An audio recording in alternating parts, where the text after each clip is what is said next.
The young can be our saviours.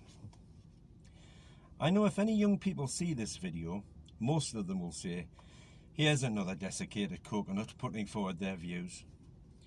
I'd urge them to think about it for a moment though. It might not be what you think. Older people are exactly the same as you, but with aging body parts. And oh, how they age, believe me.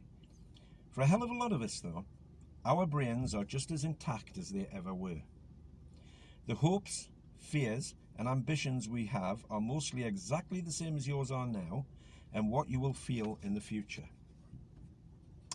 Seeing it in that way might demonstrate to you why successive governments have set the young firmly against the old. What we have is all the feelings you have, but coupled with experience. And no, that isn't a dirty word. I know many of you will think, here we go, another declining preacher telling us what we should do. But what if the aging are just trying to help? Might be worth just taking a moment to consider that. Those of us born in the 1950s, yes, we really are that old, and a generation after that should apologise to you, and here's why. We accepted the morally and indefensible corrupt lies spoon-fed to us by governments. We sold ourselves to an indulgent, greedy, ethically depraved society. Between you and I, there will be many of my contemporaries screaming at my temerity for outing this if they see it. It's brought us to today, where megalomaniacs and tyrants have purposely used successive generations to arrive at this sick juncture in the world's history. The so-called Great Reset. You know, the one which says you will own nothing but you'll be happy. This is why my generation should apologise unreservedly to the young of today. We allowed these people to use us, and those following our generation to be coerced, forced, influenced and cajoled to obey the sick purposes of an evil cabal. Why do you think they hate God so much? But what does the Great Reset mean to you as young people? They would have you believe that owning property and having possessions is somehow a bad thing. That's only the start. What will happen at that point is this. Free musical expression won't exist. You won't be able to listen to your favourite artists, or if you do, they will be pumping out what the elites want you to hear.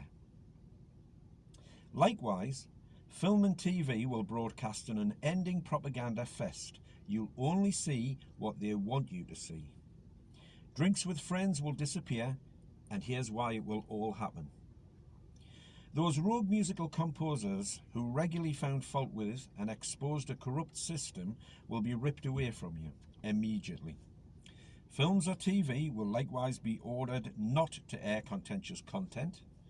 Gathering with friends will be banned because you may discuss seditious subjects criticising the global control system. Is this what you want in life? These parasites have been extremely clever. They led you all to this point by allowing and encouraging these things, knowing that at some point, the year 2030, these freedoms and unrestricted practices will be ripped from you in an instant. When I was a salesman for more than 30 years and working for some very large companies, we were trained to sell by any tactic possible.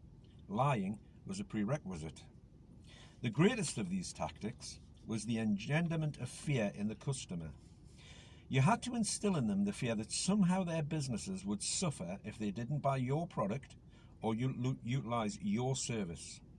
Wholly unethical, of course, and some of us never indulged in that behaviour, preferring truth as the key to selling.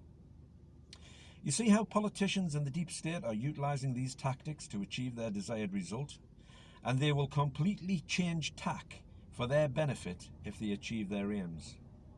So, I apologise on behalf of my acquiescent generation. We haven't only let you down, we've been complicit and consigned you to be administered by the evil in society. It's our fault, and we need to be ashamed. Remember though, we were as hoodwinked as you from the very start, unknowing, naive people who preferred an easy life to standing up to dark forces. I just hope this is seen by a couple of young people who at least might talk about it with some friends. It would be wonderful if it could at least instigate discussion.